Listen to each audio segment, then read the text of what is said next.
what most people are struggling with at the moment is trusting themselves. And even though it sounds so obvious, of course you have to trust yourself, it's becoming harder and harder. And I am willing to make the bold claim that I think in 10, 15, 20 years, this is going to become such a big problem.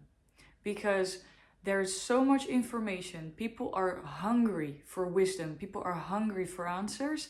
And with everything going on, and having AI, having everything available, all the books, all the trainings, all the videos, it's going to be very difficult to become still and to really start trusting ourselves. So we will dive into that in this video. How do you actually do that? And how do you avoid being just pulled into this whole world of external answers while the answers are always within yourself? If you're new here, my name is Marilyn. I'm a coach. I work with clients one-on-one, and I help my clients with removing emotional blocks to have better relationships, better businesses, and in general, a better life. So this topic is very dear to me because this is something that I have struggled with in the past so much. There have been so many moments in my life where I was discouraged to trust my intuition and to do something that wasn't aligned. And at the time, I was too young to make those decisions myself. But on the other hand, it has helped me to eventually learn, okay, but how do I listen to what I want? How do I listen to what my body needs? So that's something that we're gonna dive into. First thing I wanna say is, this, I always share this with my clients as well. You already know. Your body already knows. Whatever you're looking for, whatever answer you want, or whatever healing you're looking for, your body knows how to do it. Of course, sometimes wisdom can really help. It can soften the ache of the initial pain that you're feeling, or it can help you to push you into the right direction. But in the end, your body knows. And that's something that I really want to make clear from the beginning of this video, because that's something that we crave. We're looking outside, we're looking externally for all these answers that are actually within ourselves, but we are too afraid to explore the whole depth within ourselves. And I'm going to get into why that is and how you can work with that. So, first of all, I often get the question, okay, but then what about intuition and self-trust? Is it the same thing? No, it's not the same thing, but yes, of course, it's very related to each other. There's a huge connection, because if you know your intuition, if you know the sound of your intuition and you trust it, of course, better things will start to happen. But I do think that self-trust comes down to a way more practical way of behaving and listening to yourself. So you can have an intuition. Everybody has intuition, but you can have like a whisper of intuition that tells you, okay, you should go and pursue this dream that you have. Then after that, it's going to be your self-trust that will help you to actually do it. Because you might get this whisper and you might think, oh, okay, I should go and pursue this dream. But then when it comes down to it, you start having all these doubts that say, I don't think you can do it. Maybe you need more education. Maybe you need a different situation. So that is one example. But it's really important to understand that self-trust becomes very practical. It's something that you do in the everyday life. It's saying no. Or in the moments when you're tempted to say yes and you feel like, I don't want to do this, or I don't want to be here. Also with business, relationships, these are the moments when you feel, I'm not sure, trust it.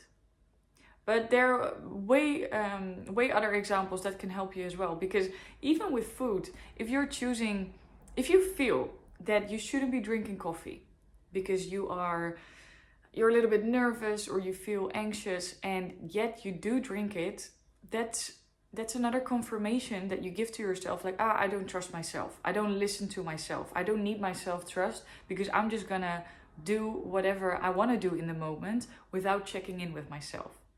I hope that makes sense.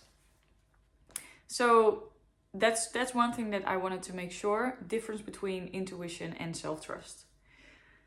Now, the first thing that will help you to start trusting yourself more is consuming less. The less you consume, the more you trust yourself. This is about social media. This is about endless programs, endless stories that you're listening to, podcasts that you're listening to, and all different types of way that we're trying to get all this information. And the thing is, it creates noise.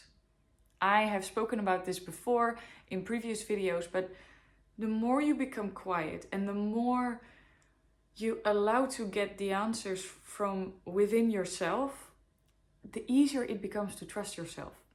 Now, I can already hear some of you thinking, okay, but how do I do that? And then what? I'm gonna be quiet and then listen to myself. I remember one time one of my mentors told me that she said, Marilyn, if you have been abandoning yourself for so long, if you've been just rejecting your own needs and you haven't been speaking up, why do you expect that the moment that you say, okay, come out, puppy, just share what you have to share, I will trust you, why do you expect that that version of you feels comfortable coming out? It is as if you have been putting that part of you in jail and you never looked at it. Sometimes you might have glanced to that version, but you didn't take action on honoring her. So it makes sense that these things take time. So I need you to have patience in this process. I know it's not sexy. I know. But it's going to be the only thing that's going to help you to start trusting yourself. It is a process. And this video is going to give you tips, but it's not going to do the heavy lifting for you. That's something that you'll have to do. But one thing you can start doing is consuming less. And when you go for a walk, for example, don't listen to anything. Your first hour of the day, what do? I know most of us do this, and I've had my moments where I wake up and I grab my phone. But when we wake up and the first thing we do is grab our phone to check our emails, our messages, social media, whether you like it or not, you're just absorbing all the energies of all these people that are scattered throughout their own lives and on social media, and it's gonna really mess up your nervous system. It will be present in your head and it will be present in your thoughts. So I think it's so important to take the first hour of the day just for you, just to find out, okay, what do I feel like for breakfast? What do I feel like doing first? Maybe I want to make my bed. Maybe I want to write some things down. I love journaling in the morning. Something else I love reading the Bible in the morning, going for a walk in the forest, working out. Just trying to consume the least that you can and stick to the things that really matter to you, but don't use social media as a first thing. So that's the first tip that I'm going to give you. The second tip is about honoring your feelings, but also getting to know your feelings. So how I want to explain this to you, I want to help you to learn how you pay attention to your emotions.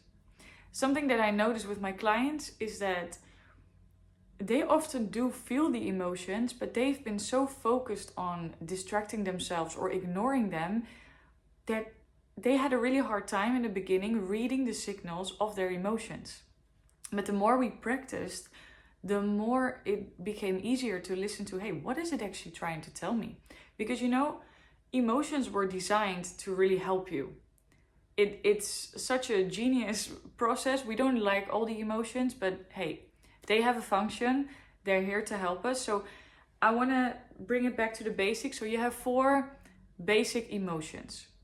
This is from a longer time ago that they established these 4. And of course, there are way more emotions. But for now, the 4 base ones are anger, sadness, fear, and joy. So let's go through that.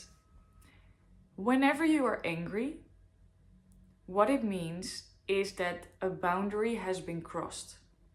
So instead of feeling absorbed by the emotions and maybe even controlled by the emotions, you can think about, hey, what boundary has been crossed? That's very often a really good indicator of what makes you feel angry.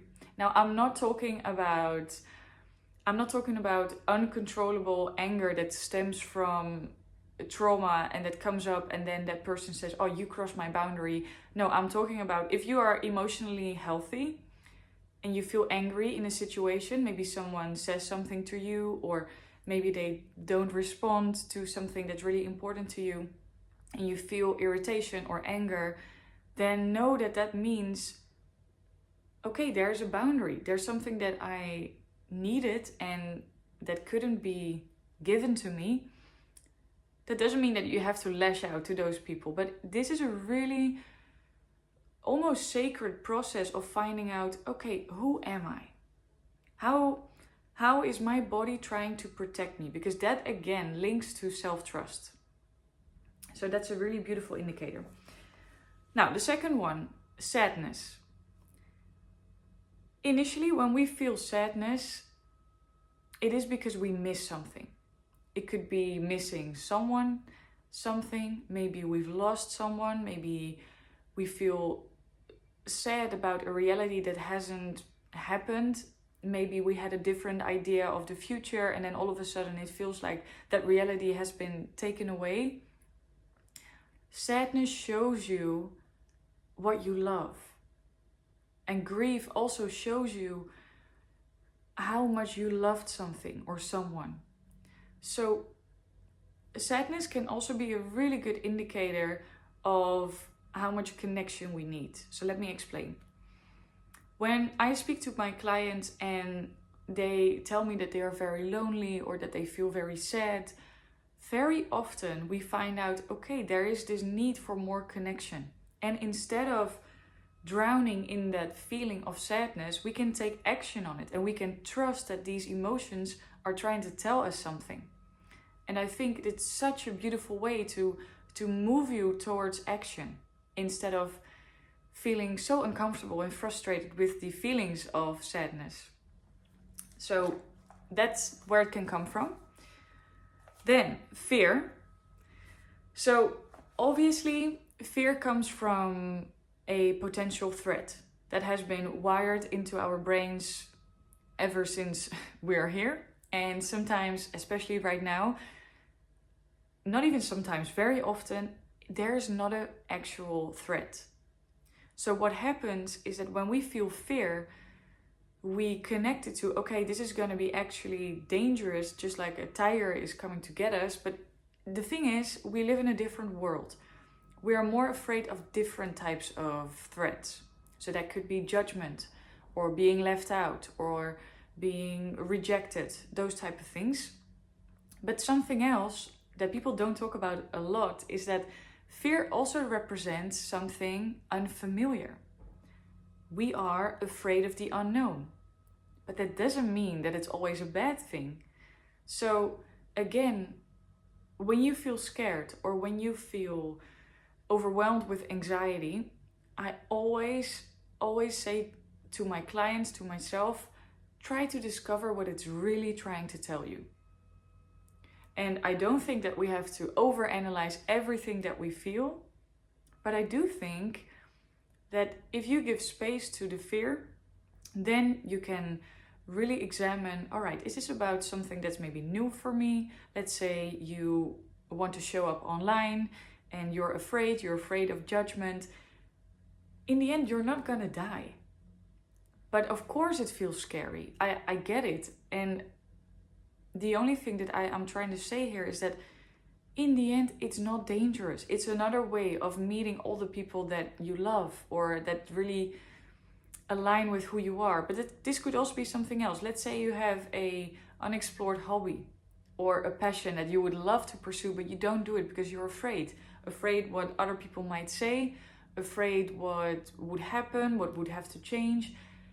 Just because it's unfamiliar doesn't mean that it's an actual threat.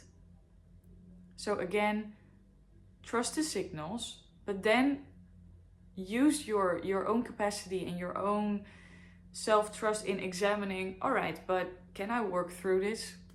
Because in the end, life is so good when you do things that are scary, that are still aligned with what you want to do. Because most of the time, the things that we are afraid of is exactly what we should be doing. So keep that in mind. And then the last one, joy. Obviously, joy is telling you in so many different ways, do more of this. It just shows you what you enjoy. It shows you what you need to do more of, something that makes you happy. So also that's something that people sometimes push down as well. It's very easy to talk about all the repressed emotions such as anger and grief and fear, but joy is another emotion that gets repressed sometimes. Because sometimes we feel afraid of sharing our true joy, or we feel afraid of being judged. And the thing is, it will get stuck in your body. It will get stuck in your body. It will turn into grief. It will turn into this bitterness. And it's not going to make you this warm, open, loving person.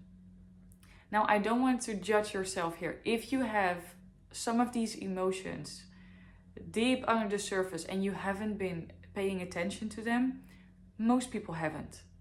And there's a reason for it, which I'm getting into. But be kind to yourself and just know, okay, I have some emotional releasing to do. Because the thing is, once you do release it, that is when things start to flow. That's when you have so much more clarity on what you want to do. You will start to trust yourself more. It will feel like it's less of a burden on your shoulders all the time. So yeah, something to keep in mind. Number 3, so tip number 3 to build more self-trust is really notice when you're looking for answers externally. So of course we already spoke about consuming less, but this goes a little bit deeper. Let's say you're in a situation and you want to quit your job and you're having doubts. You don't know if it's a smart decision. You don't know if you will make it financially. And what you start doing, even though you know, I want to pursue my passion, I want a different job, something completely different. And you start going for advice to other people. So you might ask a parent, like, I'm not sure if I should quit this job. I think it should work, but I'm not sure. Many people will mirror your doubts. So something that we do subconsciously is we often go to the people that will mirror exactly what's already within us. If you need this huge pep talk and you feel like, okay, I want someone that's speaking in a positive way to me, you're way more likely to go to that person. If you're committed to this goal and you think, you know what, I believe in this project, I need this pep talk, let's do it. However, if it's another topic that you have doubts on and you're not sure, very often we go to the people that will just confirm the doubt. That doesn't mean that it's true. So what I want you to practice with is, when are you looking for external validation? Whether that's in a book or a TikTok video or a YouTube video or a conversation that you have with someone, what are the times that you search for something externally? And then the thing that you do is you flip it around. You don't send a message. You don't start a conversation. If you've already had the conversation, no worries, you can start again afterwards. But you stop and you ask yourself, what do I think? What do I want? And it's so simple. I know that it's so simple, but this is what most people are trying to figure out their whole lives. What do I want? It's actually, when I think about it, this is one of the biggest questions that we have. What makes me happy? What type of life do I want? What type of partner do I want? And the only way to find that out is by asking yourself and noticing every single time that you go to another person, stop it, turn around, come back to yourself. Write about it, make a voice memo, do something to really help you get the answers out of yourself. And sometimes you don't even get the answers in words. Sometimes you just ask yourself the question and it's a feeling. It's a feeling and you will know what to do. So that's another tip. Make it very practical. Then the last tip, tip number 4, is see your alone time as a sacred practice. A sacred practice to get to know yourself, but also to work through all the layers that are so deeply buried within you, and to find out why am I distracting myself? Why am I always trying to hang out with people? Why am I afraid to be alone? There are a couple of reasons for this. So let's get into those first. And this is something I heard it in a podcast from Rob Dial, and I thought it was so powerful. He said, there are 5 reasons why we are afraid of being alone. So this is really about reframing loneliness in a way where alone time becomes sacred. But the reason why we are so afraid of it are these 5 reasons. First of all, we are so afraid of our unprocessed emotions. Emotions such as grief, sadness. We are so afraid of it. And we know that if we are quiet, we are alone, that's when these things start coming up, because that's what your body does. Your body is so intelligent. What it's trying to do is just bring things to the surface so that you can process and then let it go. But because we know the pain, we know what sadness feels like, we know the grief, we know the shame, we know the guilt, we know all of those emotions, and we want to get it out of the way. So that's reason number 1. That's why we always distract ourselves. Number 2 is hidden fears. So not only do we have emotions that we don't like to confront, but there are also a lot of fears within us that we just don't want to feel. One of them is the fear of not feeling good enough. And this can come up in so many different ways. If you're alone, something can happen, nothing can happen. It doesn't matter. We all have this fear of not being good enough. So that's one thing that we are afraid of. We're afraid of failure. We are afraid of judgment. We are afraid of rejection. And I'm not saying that in the moments when you're alone that someone is rejecting you. I'm saying that if you've been feeling rejection from even years ago, it could be that the moment you're alone, years later, that feeling comes back up because you haven't processed it back then, because it was so uncomfortable. So that's reason number 2. Reason number 3, this is a juicy one, because I think this goes so much deeper than people really think. The 3rd reason is unmet desires. And what happens here is, if you're alone and you finally have time to think about your life, to evaluate what you're going through, to evaluate the decisions that you've made, and then you find out, I'm not living the life that I want. I don't have the marriage or relationship or job that I want. This is not making me happy. So what we do is we avoid getting to a point where we're being confronted with the truth of what we really need. And that will turn into bitterness, and people run from this their whole lives. People can live a alright life, an average life, with just living in a way where you don't have to face any of these things. But I am guessing that if you are here, that's not the life that you want. You want to live fully. You want to learn how to trust yourself. You want to learn what is good for you, what makes you happy. And that's exactly what you need to do in your life to feel good. You need to trust yourself and let these things come up. So that's reason number 3. Then we go to 4, which is negative self-talk. I think you would be surprised how many people are afraid of their own thoughts and mostly afraid of negative self-talk. So whenever we are alone, these thoughts become louder. These thought patterns really start to show up. And it kind of relates to number 1 and number 2. But the more you can become aware of it and then take action, because that's a neurological process. You can really train your mind to think different. We can save that for another video, but it's, neuroplasticity. If you're interested in this, neuroscience videos about this will really be very interesting to you. But the thing is, when we are alone, we get afraid because we start to spiral. If you have a hard time being alone because the thoughts become louder and louder and it spirals down, down and down, it's even more important to really give space to the emotions that are there. And yes, it can help to work with a professional. If it's becoming very destructive, of course, you don't have to do it alone.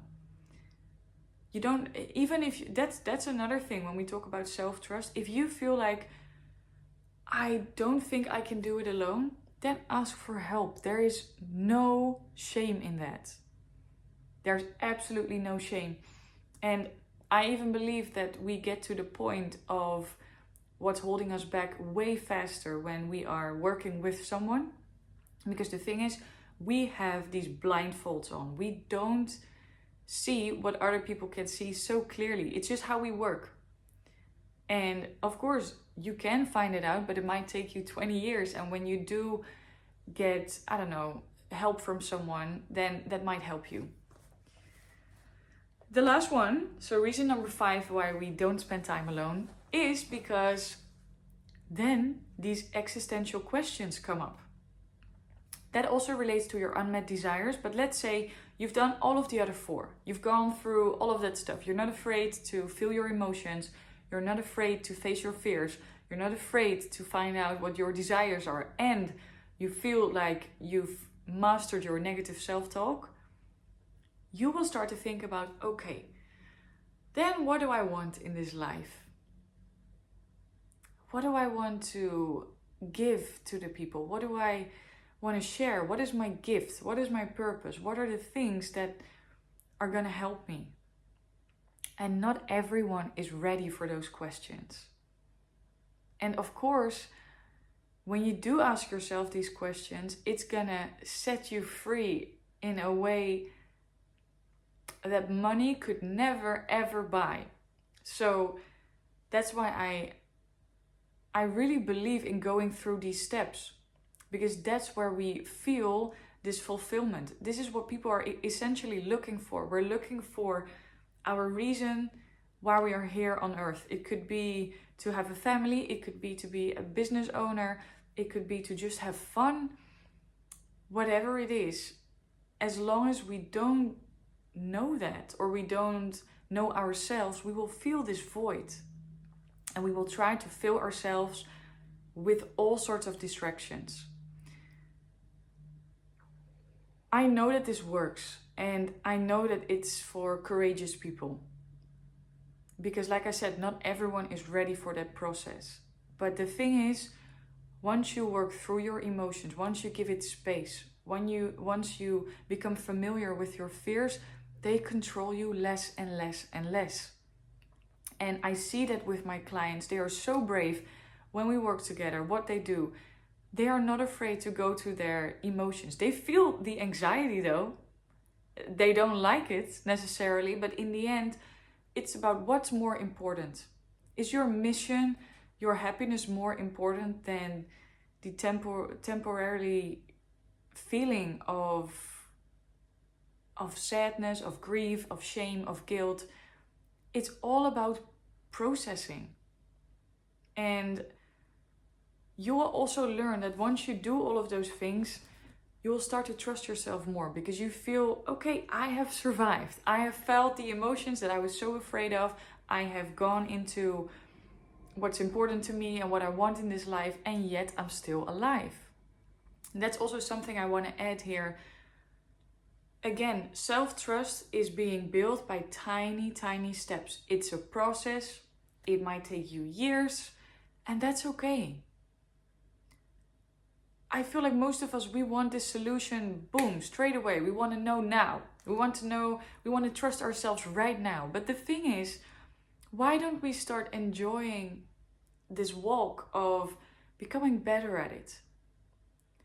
If we would come to this earth and we would have figured it out straight away, or in 10 years in total, or in 20 years, let's say you're 20 or 30 and you know all the answers, then I think that kind of takes away the point.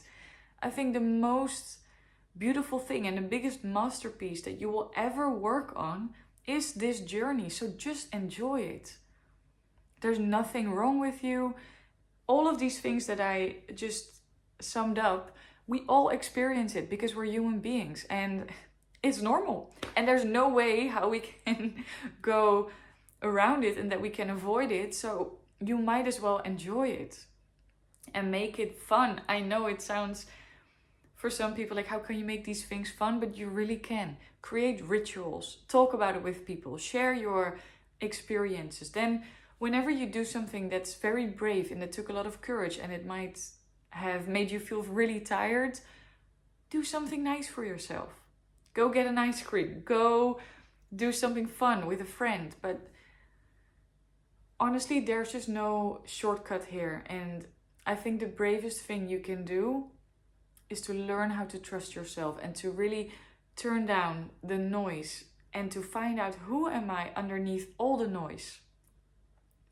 Who am I when I let go of all the stories, all the beliefs, all the expectations that I have of myself? Who is left when I don't have to be productive? Who is left when I don't always have to chase my goals? Who is left if I don't have all the knowledge? Who's left if I'm not that one person that's always there for everyone? Who's left? Because that is the real version of you.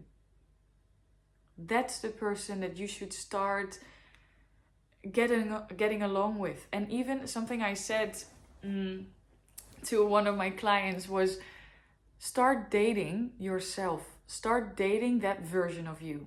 Go explore. Okay, who is this woman or man deep within me that I haven't paid attention to? That I've just been like, no, I just want these behaviors to match that. I just want these expectations and this productivity hack, whatever it is. Find out who that person is. So I really hope that you enjoyed this video. Please let me know in the comments if you have any questions or any experiences with this. I love hearing about it. Also, if you do want one-on-one coaching, there's a wait list, but you can check the agenda and the link in the description.